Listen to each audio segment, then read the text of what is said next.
it. I do. He's got a tea time, but have no fear. We'll spend the next hour here on Real Talk with Keith Smith. As Keith is it the Caribbean? Where does he go? Wow. St. Martin? Yes. Yeah, St. Martin. So viewers and listeners, like and share the show. We'll introduce the I Love CVille Network's viewership and listenership to Emily Kilroy. And if you have questions for the Director of Economic Development of Albemarle County, put them in the feed and we will relay them live on air. I see elected officials on the feed from Charlottesville, Albemarle County, Nelson County, and Fluvanna, and some planning commissioners watching the program right now. So like and share the show. Let us know if you guys have any questions, and we'll have some fun for the next hour. J-Dubs, we are live at my Facebook page, which is good. We are live on the group. We are live on I Love CVille. We are live on I Love CVille Food. Those have a combined following, just over 50,000. Are we live on YouTube? Yes, gosh, you're doing a great job. Live on YouTube, live on 15 Twitter accounts, live on LinkedIn, iTunes, Apple Podcasts, the Fountain app, the Rumble app. We're live everywhere. We're ready to rock and roll when you are.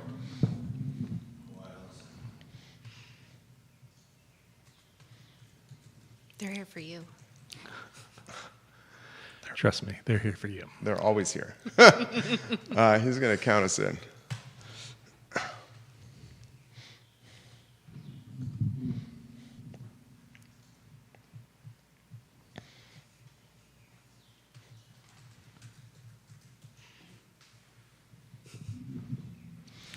Good Friday morning, guys. My name is Jerry Miller, and thank you kindly for joining us on Real Talk with Keith Smith. It's an absolute pleasure to connect with you guys on the I Love CVille network in our building in downtown Charlottesville on a show and a network that has become the water cooler of conversation for Central Virginia. We encourage you, the viewer and listener, to help shape the conversation by putting some comments and questions in the feed, and we will relay them live on air. It's an interactive program. Couple of programming notes first. Keith Smith, the star of the show, is enjoying, I believe, his 39th wedding anniversary with the fabulous Yona Smith. Couple of weeks in St. Martin. Not bad for Keith and Yona. Next week, Woody Fincham will co-host Real Talk with Keith Smith with me. But today, Neil Williamson, friend of the program, all-around A-plus guy, the president of the Free Enterprise Forum, is in the house, and he has welcomed a special guest. Emily Kilroy, the Director of Economic Development in Albemarle County, has joined Neil Williamson. I want to give some props and some love to Judah Wickower behind the camera, director and producer of the show. If Judah, you can go to the studio camera, and then I think you're going to have a 3-shot ready to go as we welcome Neil and Emily. You are now on camera. Hello, my friends. Thank you kindly for joining us. Great to be with you, Jerry. Same to you, Emily. Thanks for having us. It's absolutely our pleasure. You set up the interview, Neil. Thank you for that. Give some perspective on why you welcomed Emily Kilroy to Real Talk today. Well, I believe the community has had several discussions about economic diversification and the concerns about being too reliant on property taxes to make our government go. The Economic Development Department in Albemarle County is currently undergoing a new strategic plan, and it is a time when they have gathered a lot of information from focus groups and other things and presented them to the board publicly.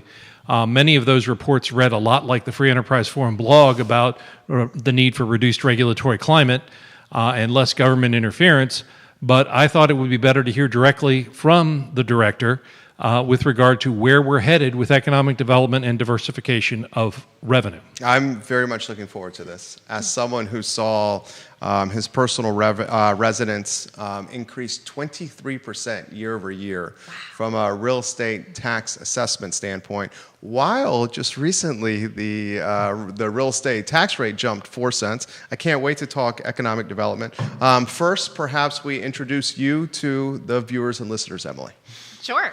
So Emily Kilroy, I'm the Director of Economic Development for Albemarle County. I've been in this current role for about a year, and have been with the county in all for 11 years. So have been really wonderful experience kind of growing with the community through public engagement initially, communications, done special projects and legislative work for the county, and have been having a ton of fun the past 12 months in economic development.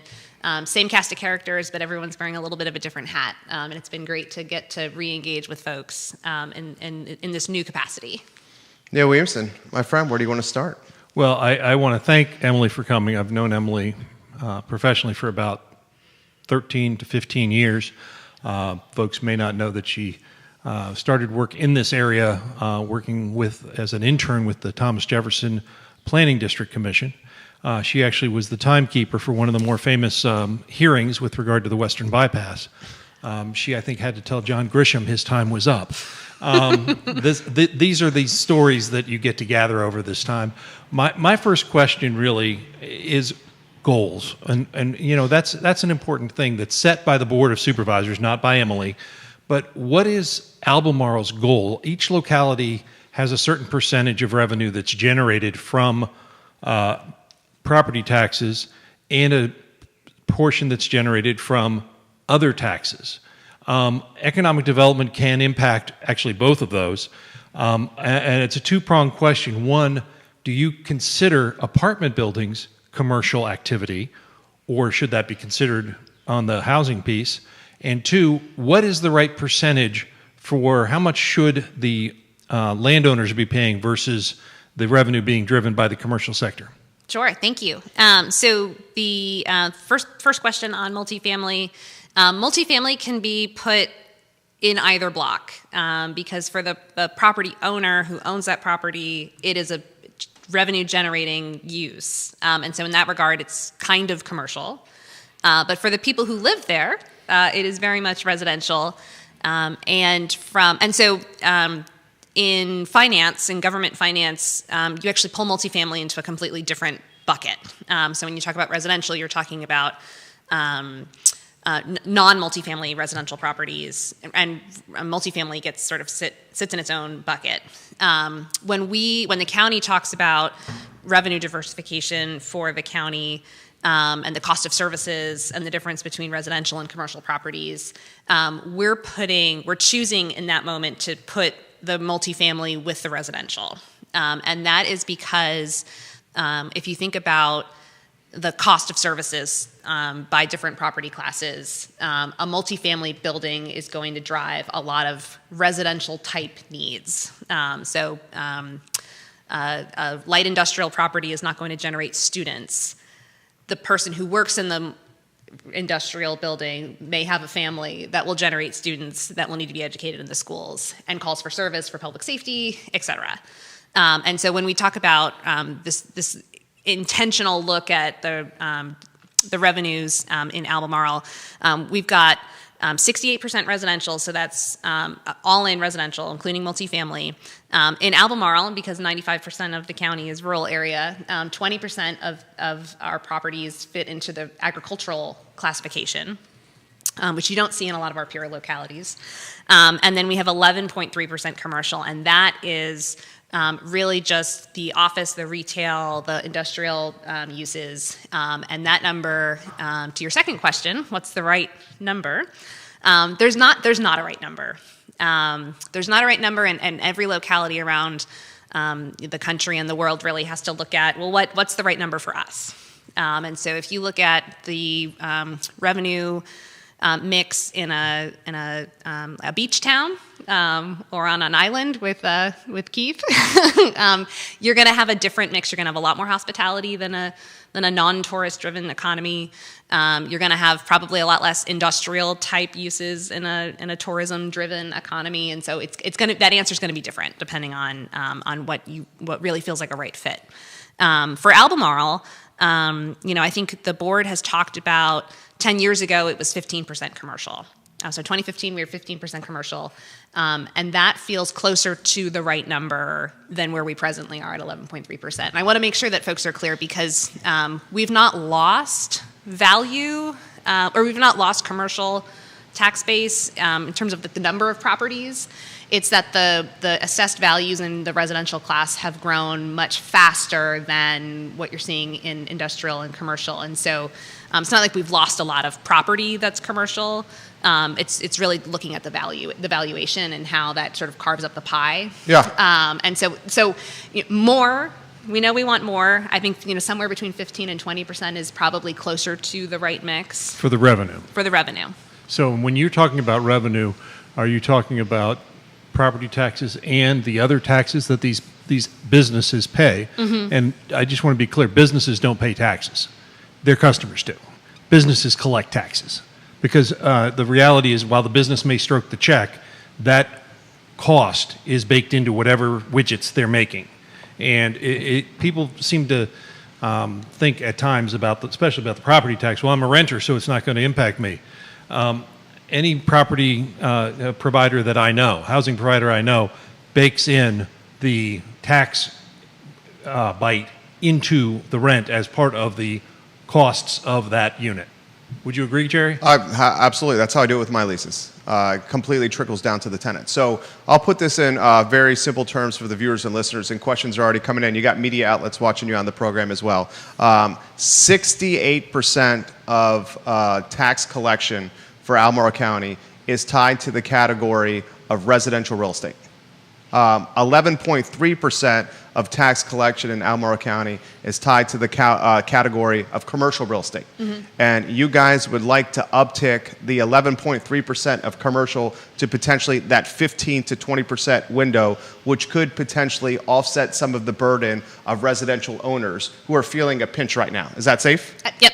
Okay. So the pandemic, you're the expert. I'm just a guy with a microphone here. The pandemic seems to have driven or had an impact on residential values, certainly in Albemarle County. Spiking values because we've had an influx of new population in our community, people that are able to work hybrid and remotely now that have moved to Albemarle County, driving values tremendously. The pandemic may have also not flatlined commercial values, but slowed value growth for commercial. Is that safe to say? That is safe to say. Okay, so how does the County of Albemarle, and this is basically what you do for a living here, how does the County of Albemarle drive economic development across various categories to potentially alleviate the burden for residential owners that seem to be carrying a lot of weight on their back? Yeah, and I want to, before I pivot fully there, I want to talk for just a second about cost of services. So Okay. The Weldon Cooper Center recently did an analysis for Albemarle to understand.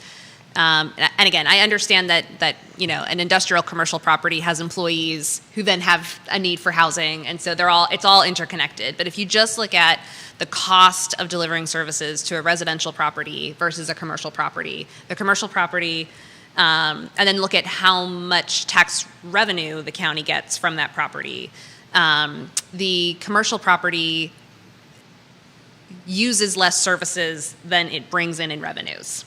Same is true for the agricultural class. Residential, it's the opposite. So for every dollar of revenue that we get from residential real estate taxes, $1.30 is spent in local government expenditures to serve that property. And again, that's all in police, fire, social services, schools being the largest one for sure. 60% of Albemarle County's budget is tied to Albemarle County Public Schools. Yes.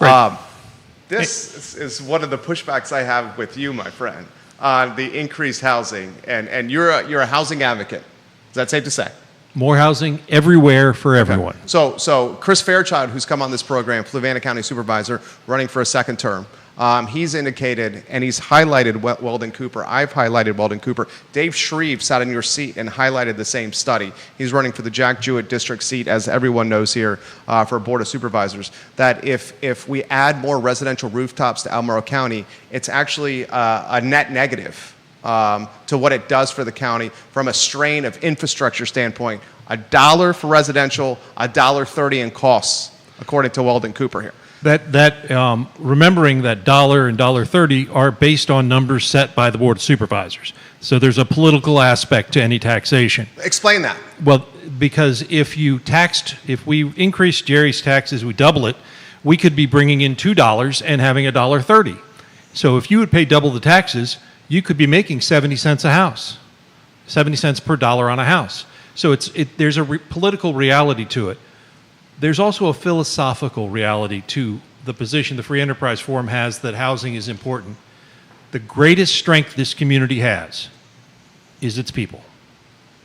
And I am welcoming of people, whether they come from New Jersey or Williamsburg, or if they spend time in Savannah. I'm from Williamsburg, Emily. That's what I welcome these people coming to this community because we're stronger for the diversity and the diversity of the upbringing. Anyone that spent their youth rooting for the tribe is okay by me. And so I will say that it is something that I don't think as a community we want to pull up the drawbridge and say, fine, we'll take the jobs, but we won't take the people. I agree there's a cost associated with it. That 60% of budget is true across every locality within 5 points.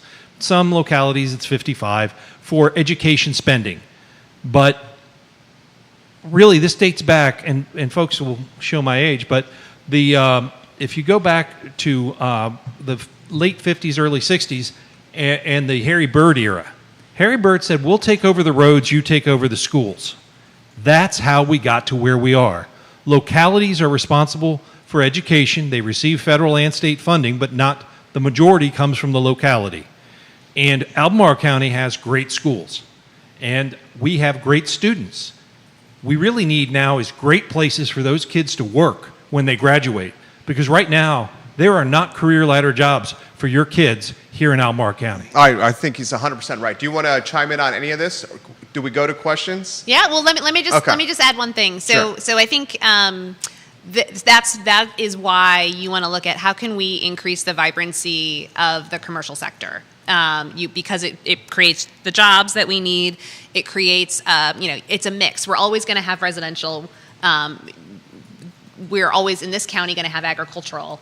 And so how do you begin to shift things and develop a better mix where you're able to continue to provide really excellent schools, great roads too. Thank you, VDOT, and ensure that we have again this opportunity. I hear a lot from folks whose kids are adults and have kids of their own, and they'd love to have them live here, and they can't.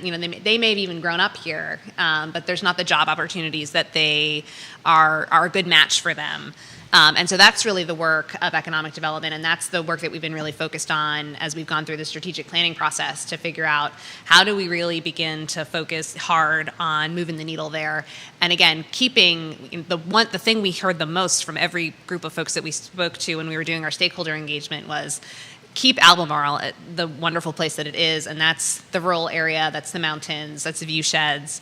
But also find a way to build better balance for the commercial sector. Viewers and listeners, let us know what your thoughts. Jason Howard's watching on Rio Road in Albemarle County. And Mr. Howard's got, oh my goodness, questions are coming in here very quickly for Emily Kilroy and, of course, Neil Williamson. And Neil is smirking over here like a Cheshire cat caught with his hand in the cookie jar over here.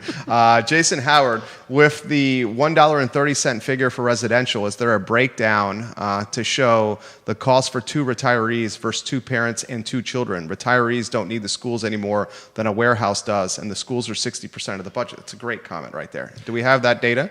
I don't have that data handy, but I will say that there have been across the region several 55-plus active adult communities approved, which is an age-restricted residential type that I know Greene County has a fair number of, as well as Louisa County. I'm not certain that Albemarle County has an age restriction in their zoning code, but don't worry, it's been 20 years, so they might get to updating the zoning code soon. But I think that it's a reality that we have an older, aging population. My biggest fear is that we end up too far down that road. About 10 years ago, I wrote a statement that compared Albemarle County and Charlottesville to a city that I lived in on and off for a while, Santa Barbara, California. And my father used to say about that, it's for newlyweds and nearly deads. And we really don't want to be that. We want to have the vibrancy of economic vitality across all revenue. So the idea of career ladder jobs is critically important to the community. Thoughts on that, Emily? Yeah, agree. If you look at is your community vibrant or kind of petering out? The vibrant ones are the ones that have a lot of real opportunities. Are the ones where people are really interested to live, work, and play in. And we have so many incredible assets here. When you look at our age demographics, it's really interesting. If you look at the number of 18 to 24-year-olds that we have here, and if you look at the number of 55 and older that we have here, and this is inclusive of the county on its own and the county and the city of Charlottesville put together, you would expect there to be a lot more 24, 25 to 55-year-olds in the community, and there's not. The pyramid shrinks in that middle demographic. So we can see very clearly in the data that we don't have that sort of mid-career, middle-age cohort that is continuing to make this place a great, vibrant place to be. And if you look at our businesses, if you look at the profile of the businesses here and the employers here, because we have a lot of nonprofit and higher ed, obviously, you can also see we don't have a lot of mid-sized companies, and we think that's an opportunity for us as we look to the future. Comments are coming in quickly here. This is an interesting one. How much of economic development is tied to potentially persuading economic development from Charlottesville or other jurisdictions into Albemarle County? That feels very much like a zero-sum game. So if you think about how companies make decisions about where they're going to locate, so if you have a company that's located on the West Coast that would like an East Coast presence, a company that's growing and hitting into some restraints wherever they're currently located and looking for their next location, they're not thinking about Albemarle versus Greene versus Charlottesville. They're thinking about Central Virginia. The region? Yeah. Virginia, Central Virginia. And so we want, and we have people who live in one jurisdiction and work in another.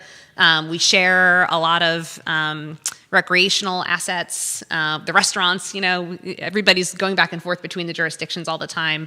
And so we want to make this a really wonderful region and not get into the exact pinpoint of where things are happening. You want to touch that? I think it's important to see whether or not your neighbors are cooperative or competitors.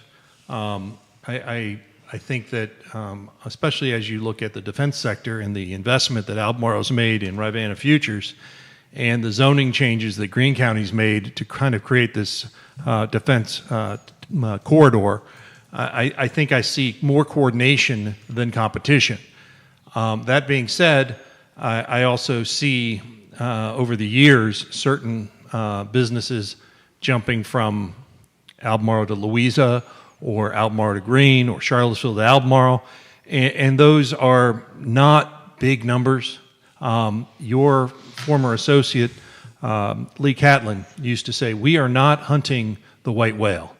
We're trying to bring up the entire environment for all of them. I'm not certain that we don't want to hunt the white whale, since I guess it was the night before last, I got a media release, or I got a report from Tammy of Engaged Louisa that indicated Amazon is seeking a third data center. Yeah, Louisa County. 11 billion plus into Louisa County. Oh, that was just the that two. Was just, yeah. One more, a third center. It's bananas. And it is crazy. Now, there's collateral damage with data centers, though.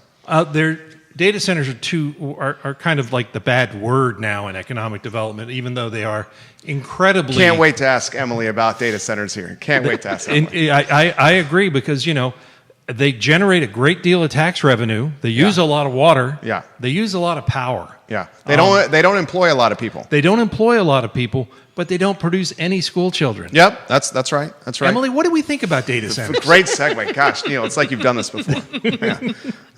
Listen, so I think there's an important context setting for data centers, especially given that we're in the Commonwealth of Virginia. So some folks are not aware why there are so many data centers in Virginia.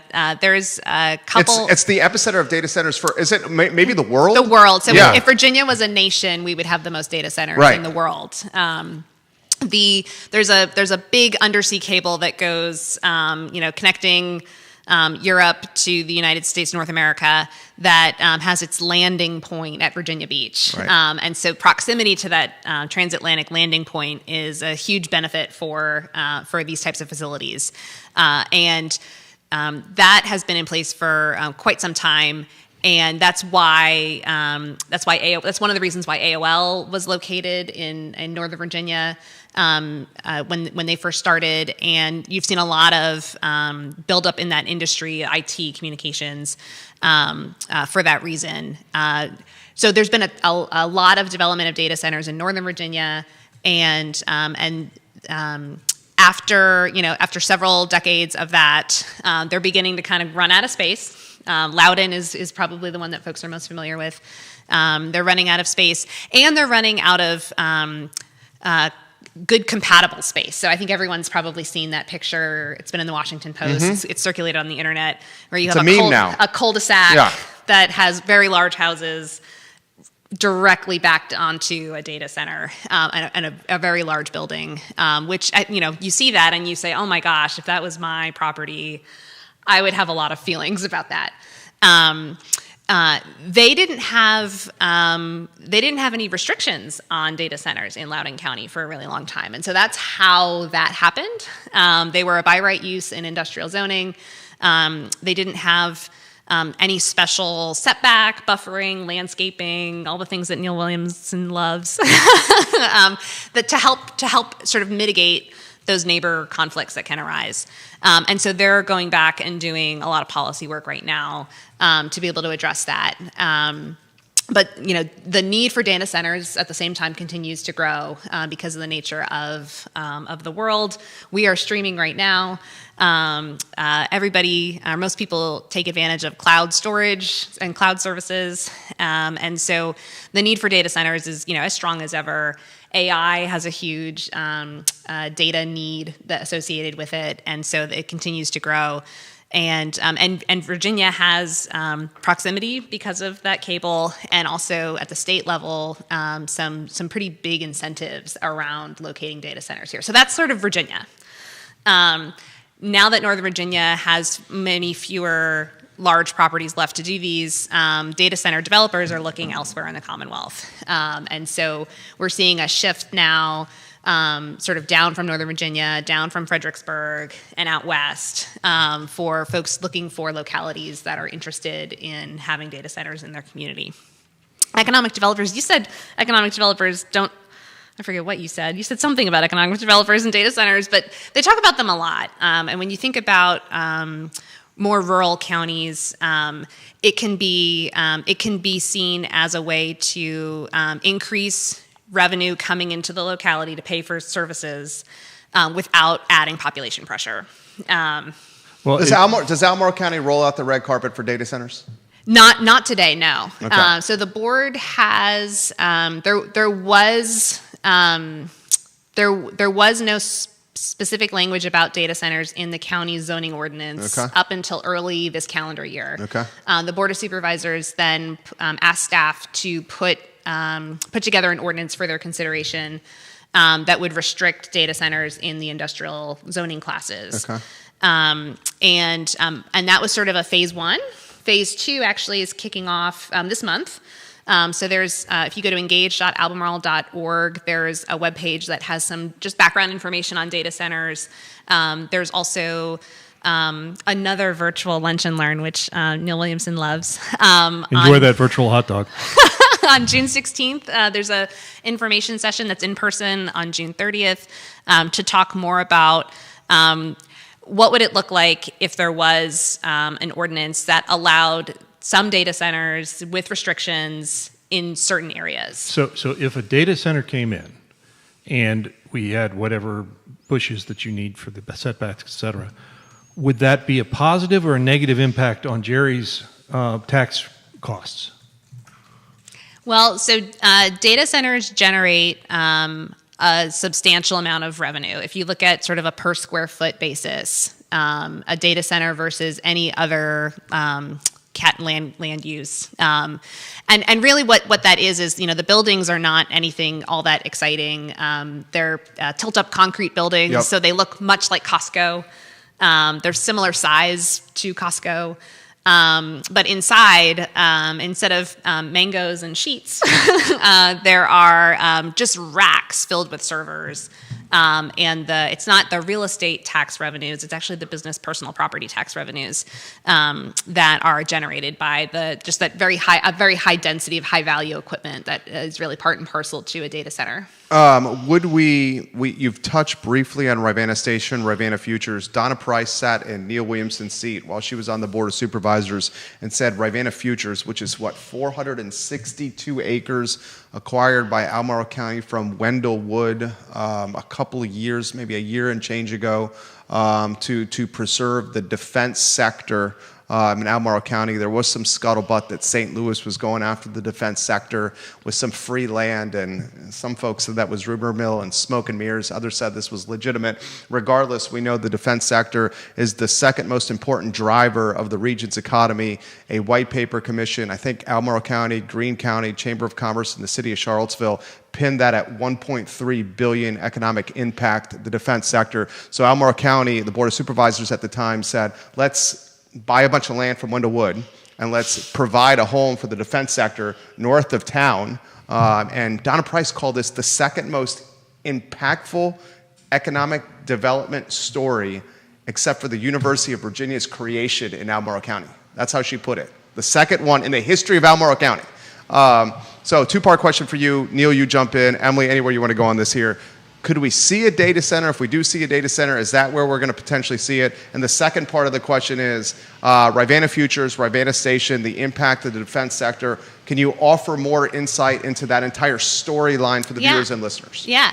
And I'm going to go to the second part of the question because I think that's really the more compelling story and really the why behind the Rivanna Futures project. So we talk a lot internally and externally about the Rivanna Futures project as you know, we're not wedded to one particular outcome. We don't have a schematic, a development plan that we say this is what this property is going to look like when we're done in 15 years. We are intentionally being really flexible and nimble to allow the market to express what the needs, the highest and best use there would be. And it's not about any single sector or single use. It's really about this growing what in economic development you call an ecosystem. So Rivanna Station, as you mentioned, is home to, they have 2 facilities, 3 agencies in the intelligence community are located out of Rivanna Station, the National Ground Intelligence Center, the Defense Intelligence Agency, and the National Geospatial Intelligence Agency. And that is really unique in the intelligence community to have more than one intelligence agency operating on a single footprint campus. And that kind of came out of a post 9/11. How do we build collaboration, foster collaboration and coordination across the intelligence agencies so that we can better see what some of the greatest threats facing our nation could be. And so they've existed up there since the early 2000s, and they're about built out on their property. And at the same time, sort of federal level and global dynamics level, the work that they do has never been in higher demand. It's a much more complicated world today than it was 20 years ago when that concept first came into pass. And so for many years, really driven out of the state, Commonwealth of Virginia, the Veterans and Defense Affairs Secretary, its office, has been looking at the military assets in the Commonwealth. And Rivanna Station has been identified for quite some time as being really unique as the only military installation in the Commonwealth that's not surrounded by water or development. So the property that surrounds Rivanna Station is rural. Not in the rural area, but rural. A portion of Rivanna Futures is in the rural area. Is in the rural area, yes. And so Albemarle, so the state studied it for a while. Albemarle was pulled into the conversation, and there was this fear that was real, that if they're out of space and their needs are continuing to grow, that they need to solve their space problem. And if there wasn't a good partnership able to come to pass here, there's other places in the country that would very much welcome. So the St. Louis example, the National Geospatial Intelligence Agency was looking to relocate because their building was originally from the 1800s, had been renovated obviously, but was really reaching the end of its useful life. And they had said that they were interested in leaving the city of St. Louis completely. The city of St. Louis and the state of Missouri said that would be terrible for our city to lose our largest employer, and they came up with a project and offered basically free land, 97 acres. Yeah, right. 97 acres of free land and highway and road improvements to go with it. And so it's a real threat. If you lose the anchor, $1.3 billion is the sector. And that's a dated number. Yeah, 2 or 3 years old. Yeah. If you lose the anchor, you lose all of the contractors and companies that are here because they want to be adjacent and close to Ravenna Station. And so losing Ravenna Station is essentially losing all of that sector. And that's why we talk about ecosystems. There's interrelated elements across different organizations. And we did not want to see that happen here. So the county purchased the property, and part of that is to see hopefully the federal agencies have an opportunity to expand their footprint here, and then also continue to sort of drive the demand for contractors, companies, collaborators, academic researchers who can help them with their mission set. So how's moving the dirt going? Well, we put some signs in. So what's the timeline for Ravenna Futures? I mean, it seems as though a lot of money's been spent. When are we going to start to see some of this benefit? Yeah. So we're already seeing benefit in a soft way, and I know you don't love that answer, because we've raised the profile of our community in that sector. Okay. So people are talking about Charlottesville, Albemarle in the defense sector in a way that they have not in, so that's called in DC, brand equity. in Huntsville, Okay. in California. We had an event with it's called INSA, the Intelligence National Security Alliance. It's a professional organization that does most of their programming in the DC area. It's government and private sector folks who are in there. Their national conference has thousands of attendees, so it's a big organization. They had an event in Charlottesville to talk about Charlottesville, Albemarle, back in December. And in talking to the planners for that event, we said, how many people are you hoping to have attend? And they said, we've never done an event in Albemarle before, and maybe 60 to 80 would be a good target for us for this, just a sort of a toe in the water. Uh-huh. And we said, okay, we can get that. 300 people came. 300 people came who work in the defense sector. A lot of folks came down from DC. A lot of folks who work here in that sector, and so the branding, the brand equity and awareness has increased. We're also going after several grants to help us actually get dirt moving. So we have one. We got one earlier this year. Because that cost the county a lot of money. It did. It did. But Wendell Wood, nice payday. But that's a long-term investment. These are long-term investments that governments can make because if we're able to bring forward the vision that we have for that property, 5,700 jobs, an additional $1.3 billion in today's dollars of annual economic impact driven off of that property, and so that's the kind of transformational economic development that we think we can achieve. We have a boatload of questions here, and we're very mindful of Neil and Emily's time, especially since Neil has a tea time, ladies and gentlemen, at the golf course. So we're very mindful of that. I want to talk biotech and data science jobs, where middle-class jobs are going, and are they being eroded? I want to talk the sales tax collection from Q1 2025 versus Q1 2024 with a bar graph that we can put on screen. I want to talk about the impact of UVA sports in this community and how Scott Stadium has been half full and the impact it has on Albemarle County from an economic development standpoint. This is an interesting comment from Gary Grant.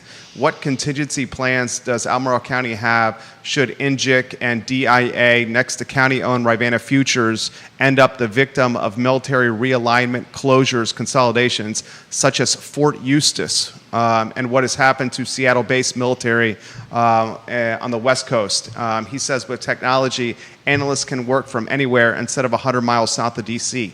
Another interesting turn of events here, since Rivanna Futures was purchased, Donald Trump has won a second term in the White House. His Department of Government Efficiency is consolidating a lot of government operation to D.C., and a lot of folks that were in the defense sector in Albemarle County, city of Charlottesville, and Central Virginia are now requiring to RTO. Return to office up there. Some folks have said that the defense sector locally is facing some headwinds, maybe from an economic development standpoint, because they're having to go back to buildings in D.C. to work here. All that to you, Emily Kilroy. Well, that was a lot of topics. That was a lot. That was a lot. Thank you, Gary, for that great question. Yeah. And you are, I will highlight this, every media outlet in town is watching you right All right. No No pressure. pressure. So it's a great question. It's something that we have looked at a lot.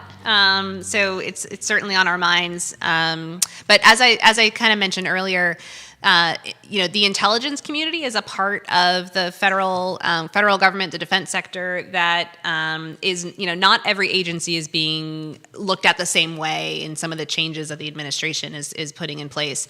And the intelligence community is one that has not had the same level of cuts that you've heard about in other agencies happening. And again, the world remains as complicated and more complicated than it ever has. And so it continues to be an area of the federal government where there's strong support and committed funds. The federal budget is not passed. It's still very much being worked through. But there's actually a line increase on the Defense Department's budget. Whereas other agencies are seeing sort of the opposite. And so we continue to work really closely with our federal partners locally. And what I can share is that the excitement and enthusiasm for what is possible here is stronger than it's ever been. And so we feel like we're getting some really positive, some positive energy and momentum. You want to touch on that? I will say I rarely, this person doesn't get a lot of kudos from me, but when DIA first moved out and Ninja first moved out to Albemarle County, Supervisor Ann Malik raised concern about not owning the higher land. This would be about 2017 or so. And I saw the Rivanna Futures acquisition as both a defensive to keep the entities here and offensive strategy in economic development. Whether it was a good idea or a bad idea, other people can decide, but I saw it as both offensive and defensive. And I think that the Fort Eustis example is a good one, but I believe that the idea of Rivanna Futures is to provide something I speak of often here, a willing property owner to work with federal partners if and when the time comes that they need to expand their footprint to achieve their mission. And I think that is a positive because, quite frankly, as you know from real estate, it doesn't get cheaper every year. Making that purchase 2 years ago, I wonder what that land would be worth today. Yeah, but the flip side of that, I totally agree with you. The flip side of that was there's the likelihood of finding a buyer for that land was not super great. There was I not think a lot of they did find a buyer. Well, they found a Albemarle very willing taxpayers, buyer. Taxpayers, yeah, it was taxpayers right there. But we have 16 minutes left, and I have so much I want to get to here. Can we do do you have the sales tax collection graph? Chamber of Commerce sent this to everybody yesterday.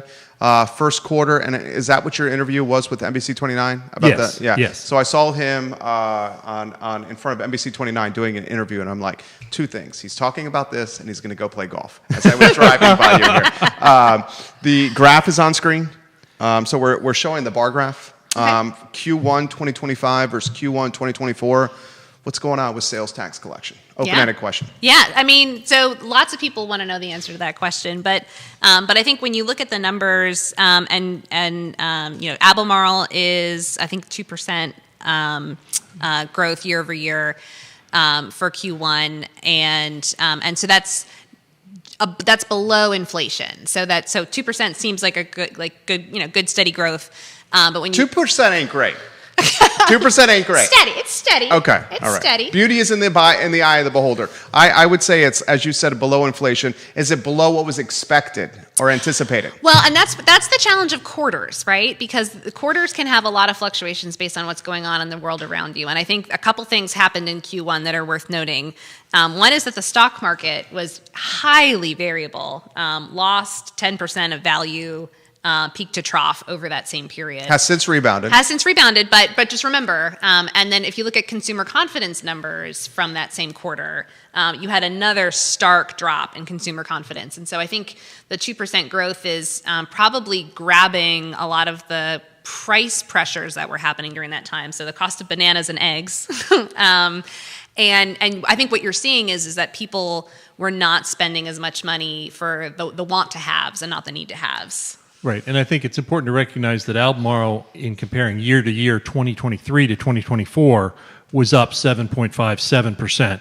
On a darker side, Charlottesville, year over year, 23 to 24, was down. How about Louisa?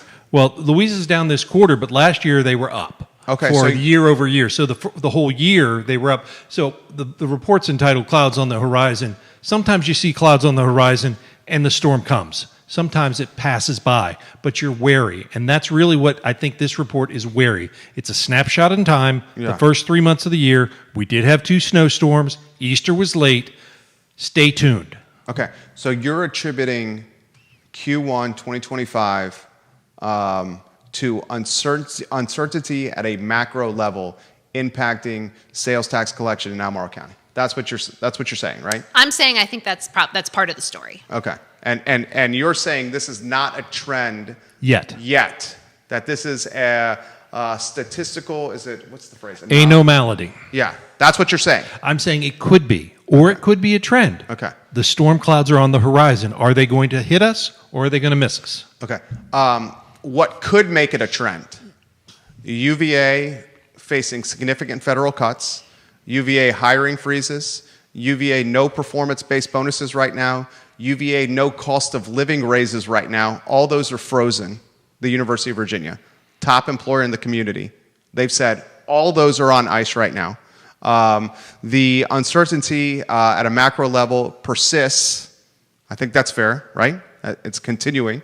And we have a movement. I've been here 25 years, and I have not seen the commitment to shop local, stay local, keep it local, like it once was pre-COVID. I think we've had a significant impact of population influx, and the new folks that are living in our region, county, Charlottesville specifically, do not have the same institutional memory of waving the Albemarle County pro flag, the Charlottesville City pro flag, for keeping everything in the community. Those are the elements that I think could make this potentially a trend to worry about. Well, I think that's true. I also think you should. I encourage folks to look at the restaurant sector. You really can't order a sandwich over the internet in general, but from a local retailer. So what's happening in the local food and beverage? Local food and beverage has significant headwinds. Rents have escalated to points that are unaffordable. Cost of goods are absolutely through the roof. The lines of credit have floating debt that's extremely expensive. The labor pool is non-existent. It's being gentrified outside of the community. I think the headwinds for F&B are as significant as I've ever seen. I think the biggest headwind, and it's a great question for Emily, is the middle class, the working class, the blue collar is just being gentrified out of Albemarle and Charlottesville. And as these data science and biotech jobs become what's in vogue, the working class and the middle class is heading to Fluvanna. It's heading to Louisa and Waynesboro. And a wise man once told me that the community is only as strong as its middle class. Anywhere you want to go on these topics? Yeah. So I think the strategic plan work that we've been doing has really focused in on this issue as well. Again, we're missing the middle-sized firms, we're missing the middle-age folks, and the mid-career jobs. When you talk to employers in the area, they talk about how hard it is to get local talent that has the right skill sets for the jobs that they need, which then forces them to look out external And then, there's challenges with that. Is there in a 2-earner household, is there another job also for the other person in that family unit? Cost of housing, cost of living are big factors there too. And so that is the work that we're trying to take on. So it's economic development is not a sprint, it's a marathon. But we think that we can do a lot more, and a lot of people in the community. It's not about Albemarle. It's not about local government. It's about workforce development partners, educational partners, employers, are all saying we could do better by putting the right programs in place to make sure that our current population, our high school students and college students, are able to be successful candidates for these jobs, and take that pressure to recruit from outside the community away. And so there's been a lot of focus on how do we focus on the sectors that we think the greatest growth is going to happen in, or has the potential for the greatest growth to happen in, and what do we need to be doing in high school to make sure that our students are the right successful candidates for those jobs. Right, and the workforce is a part of that, but the other part of that ties in, and Jerry, I'd be remiss if I didn't raise it, is the product you have to sell. We heard a couple months ago that there is one Tier 4 level opportunity site. We know that less than 5% of Albemarle County is dedicated for development. If we increased that and perhaps increased the amount of industrial and commercial land and thus reduced cost, would that missing middle of housing and opportunities come about? That's a loaded question. That is a loaded question. But go ahead if you want to touch that. I will take it. Okay. We had one when that report was done a couple of years ago. The county now owns one that's very close to hitting Tier 4. That has. So you have two. So we have two, but we have 1.5. But several hundred acres. So it's one, 2 properties, but several hundred acres. That's several hundred opportunities that different combinations of an advanced manufacturing facility, a couple of office buildings, and so and there are so many interesting opportunities on the horizon. In the biotech space, you've got the new bio accelerator that opened at North Fork earlier this year. You've got the Manning Institute, which is under construction just south of town at Fontaine Research Park, which is going to have 100 clinical research labs. Where are those people going to live? No, can you also put in, because no one's talking about this, I feel like, besides what we're doing here on this network, can you put in perspective the impact of what biotech is going to do to Albemarle County and maybe, you don't want to talk for Charlottesville, so I'll just say Albemarle County over the next few years? Yeah. This is under the radar what's happening here. Yeah, it's pretty incredible. And I want to, some folks will hear biotech and think, that's not for us. Those aren't jobs that real people who live here today can fill. And that's actually not true. When you have a startup company that has fewer than 5 employees, most of them are going to have PhDs because you're you're heavy into the research phase. But as you're able to raise funds, scale, now you need lab techs. You can do that with a high school diploma. You're going to need to bring on HR and finance and marketing and business development. And these are not PhD jobs. These are really great jobs, great career ladder jobs, good opportunities for lots of folks with different interests. And so we think, as we can help the biotech companies scale here and be successful here in that, we can really open up a ton of opportunities for other folks in the community. But, Afton Scientific made an announcement in September that they are on track to hire at least 200 new jobs in their manufacturing facility. So again, those are manufacturing jobs in Albemarle $200 million investment for the Avon Extended Afton Scientific. Incredible. This is incredible. Youngkin was here to celebrate this. Yes. Yeah. And the Manning Institute will have, the solid numbers are a little bit unknown right now, but again, 100 research labs, that's, 100 principal investigators and a team with supporting each of them. And they're going to be doing groundbreaking research that is going to be generating opportunities with real commercialization opportunities. And so we expect startups to really start spinning out of the work that Manning Institute will do. Not tomorrow, but over the next several years, there seems to be these real line of sight opportunities that are going to really grow what's possible here. I was told by someone that was very, very close to the money. I'm talking about potentially holding the checkbook that close to the money, that we have 5,000 to 8,000 new jobs coming to Albemarle County and the city of Charlottesville in the next 24 to 36 months. Wow. And that was somebody that, is very close to the money, and I'll leave it at that. How much of economic development is tied to using the county's influence to potentially encourage and or slightly politically pressure the University of Virginia into contributing its share of taxes from a real estate standpoint? So the University of Virginia, our local government partners in Charlottesville, Greene, really our whole Central Virginia region, are at the table working together. So I'm sidestepping here. I see that. Yeah. You're welcome. Yeah. Are at the table working together right now to look at what does it look like to truly collaborate around economic development. We have a feeling that there's so much happening with new jobs, new opportunities. Ravenna Futures is a game changer. A lot of what's happening in the biotech space, the School of Data Science opening up a second school that's focused on entrepreneurship in the data science space. There's a moment, and we might miss it if we don't work together to figure out how to really take advantage of some of the really exciting things happening here. And so that is a really productive way to have conversations with all of our community partners about how we can grow the community that we want.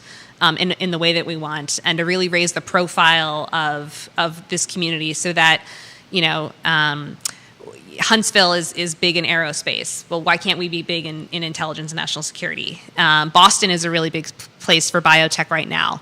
Why not Charlottesville too? And so there's a lot of really amazing work happening to make sure that we've got the right pieces in place to be able to not miss the moment that we find ourselves in.